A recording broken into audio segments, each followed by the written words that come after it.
Chapter 59. Winter Plans. Less than third person POV greater than. Andrea sat at the top of the watchtower, her rifle resting across her knees as she scanned the treeline. She leaned forward, eyes narrowing as two vehicles came into view down the road, Daryl's and Itachi's truck and another right behind it. She stood quickly and stepped outside onto the platform, leaning over the railing. They're back. Open the gates. Down below, Glenn and Maggie heard her call. Without wasting a second, they ran over to the entrance and began sliding the gates open.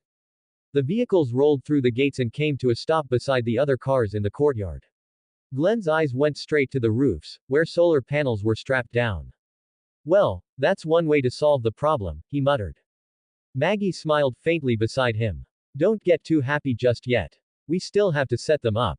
The doors opened. Itachi and Daryl stepped out first, followed by a man and two young girls who stayed close behind their father as their eyes darted around the unfamiliar space. Glenn's brow lifted slightly as he looked between them, turning his attention to the approaching Itachi. Who are they? He asked. Itachi stopped in front of him. We ran into a man and his two daughters on the road, so we decided to bring them back with us. Glenn gave a short nod, while Maggie's gaze lingered on the newcomers. He kept his focus on Itachi as he added, by the way, Rick wanted to talk to you when you got back. Itachi gave a short nod. Got it. Just help Daryl unload. He started walking off, lowering his voice as he passed Daryl. Keep an eye on the older kid, he murmured before heading inside the prison. Glenn looked towards Daryl. What was that about? Daryl smirked. He's just happy he gets to sit on his ass again. Glenn's face twisted. What do you mean again? That smirk turned into a grin. Nothing. Glenn groaned. I knew it. You really brought us to that damn farm just so we'd do all the work, didn't you? Daryl didn't bother answering, he just headed for the truck and started unloading. Glenn kept grumbling under his breath as he followed Maggie over to the new folks to introduce themselves. Inside, Itachi made his way into the common area. Where a few of the group members were gathered there, keeping busy with small chores, he let them know they were back and asked if they could head out to help with the unloading. Jim got up from his seat right away, heading for the door, but Itachi stopped him. You know where Rick is? Jim turned towards him. Yeah, he's in the cafeteria, with Shane and Jenner. Appreciate it, Itachi said with a short nod before heading down the corridor towards the cafeteria. When he arrived, Rick, Shane, and Jenner were seated around one of the tables, a map spread out between them with notes scattered across the table. They all looked up as he stepped inside.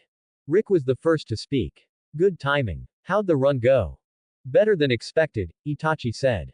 Rick nodded and gestured to the empty chair beside him. Take a seat. We were just talking things through. Itachi sat down, his eyes drifting over the map spread across the table. Dozens of markings covered it, routes, notes, and red circles scattered across different areas. He glanced up at them. What's all this about? Rick looked towards Jenner. Someone might have made a small breakthrough. Itachi's gaze shifted towards him, waiting for him to explain. Jenner leaned forward, resting his elbows on the table. Winter might be our best chance to expand, he said. Walkers are corpses, they can't produce heat, so it won't matter what clothes they're wearing. Once the temperature drops low enough, their movement should slow down, or they might even become completely immobile. It's not guaranteed, but there's a strong possibility. Rick tapped a finger against the edge of the map. Even so, there's still the matter of the fences, they won't hold if a horde ever shows up. And being see-through doesn't help either. Itachi met his eyes. You're thinking of reinforcing them during winter. Rick nodded. To some extent, yeah. We don't have the manpower or time to do the whole perimeter, but if Jenner's right, it'd be the safest time to try. For now, we're just running through ideas. Itachi thought for a moment. We could use semi-trucks. We wouldn't have to build anything, just line them up outside the fence. Maybe even set up roof access for patrols. Rick glanced at the map, considering it. That could actually work. And if there are any gaps, we can fill them in. Jenner nodded thoughtfully. Steel bodies, high mass, they'd hold up better than anything we could put together by hand in that time. Rick leaned back in his chair. We'll need to make some trips to truck stops and they might still have supplies left behind. He looked towards Itachi. And Shane wants us to check out the military bases and outposts near Atlanta. Shane started to speak, deliberately avoiding Itachi's eyes. The ones near Atlanta should have all fallen by now, and I don't see any group being brave or dumb enough to hit a base that close to the city. Rick picked up where he left off. Guns, ammunition, MREs, vehicles, they should still have plenty of that. We've already seen how useful one armored car can be. If we could get more, every supply run would be a hell of a lot safer. He paused, meeting Itachi's eyes. I want your take on this. Is it worth the risk? Itachi held his gaze for a moment before answering. If it's just me and maybe Daryl, then yes. If something goes wrong, I can handle myself, so can Daryl. But I can't promise I could protect anyone else. Rick stayed quiet for a long moment before finally exhaling through his nose. All right, he said. We'll keep it small, you and Daryl will go, and if you change your mind, just say the word. Understood, Itachi said with a short nod. And about the run, we found some people out there that we brought back with us. Rick turned towards him. How many? 3, Itachi replied. A father and his 2 little girls. And that's not all, we brought back 2 solar panels and the man knows how to set them up. Jenner's eyes flicked up with interest. That's good. But 2 won't be enough to power the whole prison. Maybe the lights, sure, but heating's another story. Itachi nodded. We didn't just find 2. There are hundreds more where those came from. We only brought back a few to start. Rick and Jenner both smiled at the thought of finally having electricity inside the prison. He pushed himself to his feet, a quiet determination in his tone now. Then it's time we finish clearing the rest of this place.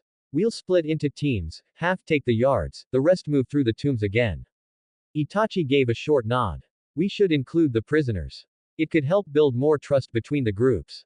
Rick considered it for a moment, then nodded. Good idea. And anyone who hasn't had much experience dealing with walkers can join the yard teams. It'll give them some experience without putting them in too much danger. The 4 of them left the cafeteria and made their way back to the common area. Jenner and Rick wanted to meet the new arrivals, while Shane broke off without a word, heading straight for his cell. Ryan was standing near one of the tables, talking quietly with a few of the others, while his daughters stayed close by his side. Rick approached with a calm smile and held out his hand. Rick Grimes, he said. Glad to have you here. Ryan shook his hand firmly. Ryan Samuels. I can't thank you enough for letting us stay. Jenner stepped forward next, offering Ryan a polite nod and a brief handshake. Edwin Jenner, then he crouched slightly to meet the girl's eyes. And who might you 2 be? Mika smiled shyly. I'm Mika. Lizzie hesitated. Lizzie. Rick smiled at both of them. Well, it's nice to meet you both. I'm Rick. Ryan gave a quiet nod of thanks, his hand resting protectively on Mika's shoulder. For the first time since they'd arrived, the tension in his posture began to fade. Test tube author's note. Thank you all so much for the support, over 1,000 plus power stones. If you've got any questions about the story or the characters, drop them below, I'll do my best to answer every one. Let me know what you thought of this chapter. Did you enjoy it, or not so much? Your feedback always helps me make the story better.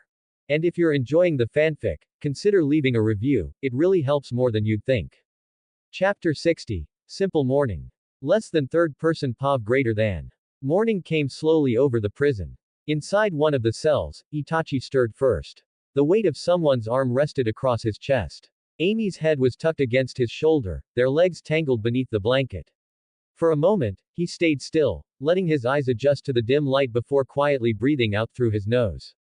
Amy shifted, blinking herself awake. Her voice came out half muffled against his shirt.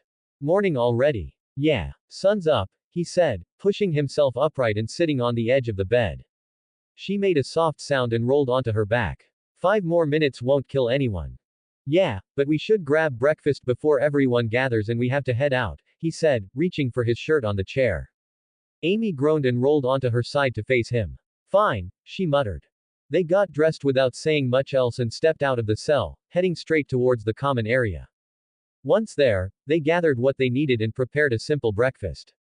They sat down, eating slowly and talking quietly.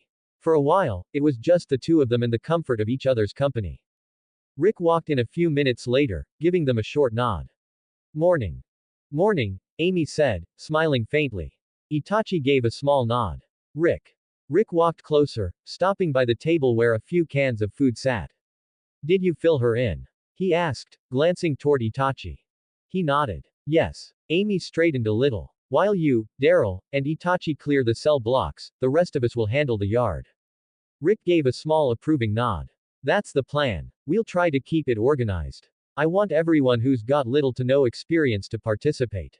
Amy nodded. Got it. Rick gave her a short smile before sitting down across from them. The sound of footsteps echoed from the corridor. Glenn appeared first, rubbing at his eyes and stifling a yawn. Morning, he mumbled, voice still heavy with sleep. Morning, Amy replied, amused. Behind him came Maggie, more awake than he was but still looking tired. Morning, everyone. Rick looked up. Grab something to eat. We'll go over everything once the others get here. Glenn muttered as he made his way towards the food, I have a bad feeling about this. Maggie shot him a look. You always say that. And was I ever wrong? He muttered back. Every time they plan something, I end up covered in guts, feathers, or getting lowered into a damn well to pull a walker out. Maggie smiled but didn't bother replying. She shook her head, picked up a can from the table, and walked toward the others. Glenn grabbed one too and followed her, the two of them sitting down near the rest of the group as they started to eat. While the five of them ate, the rest of the group began waking up and gathering around the tables. Rick looked around, waiting until everyone had gathered before standing to get their attention. All right, he began, his tone firm. We've got a lot to do today.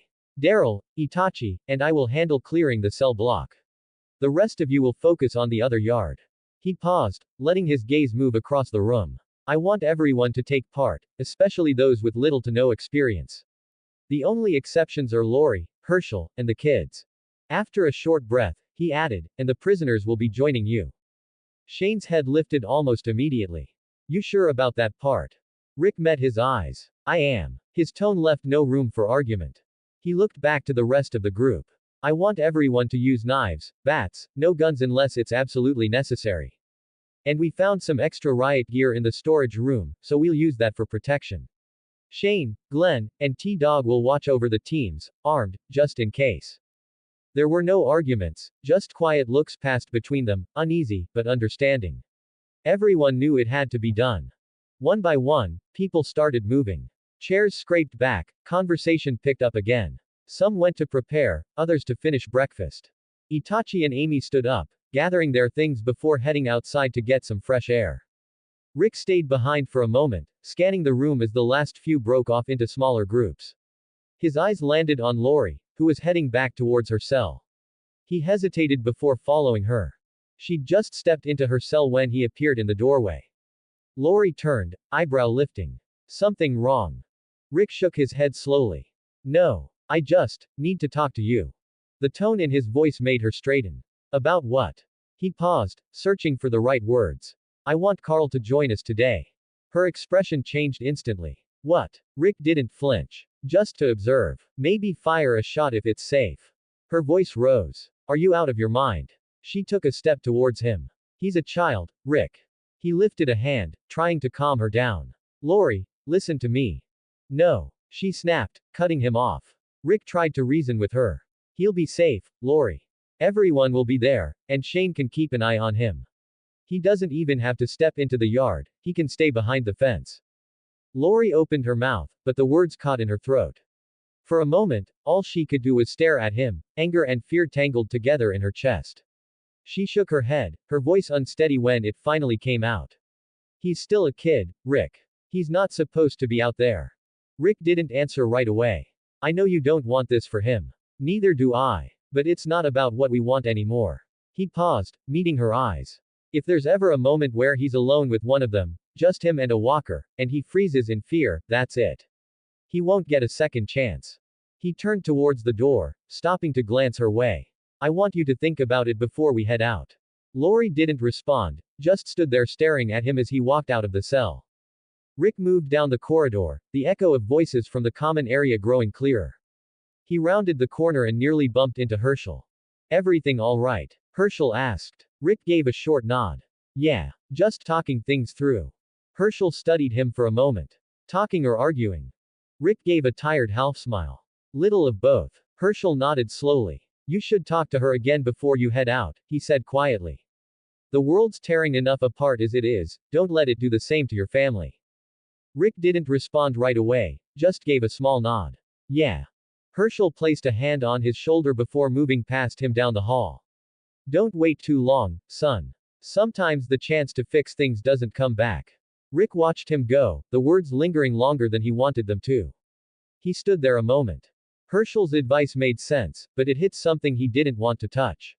He still cared for her, probably always will, but there was a part of him that couldn't forgive her, no matter how much he wanted to. He drew in a slow breath, straightening as he pushed the thought aside. There was work to do. Turning down the corridor, he headed towards Block D to inform the prisoners and give them time to prepare. To be continued.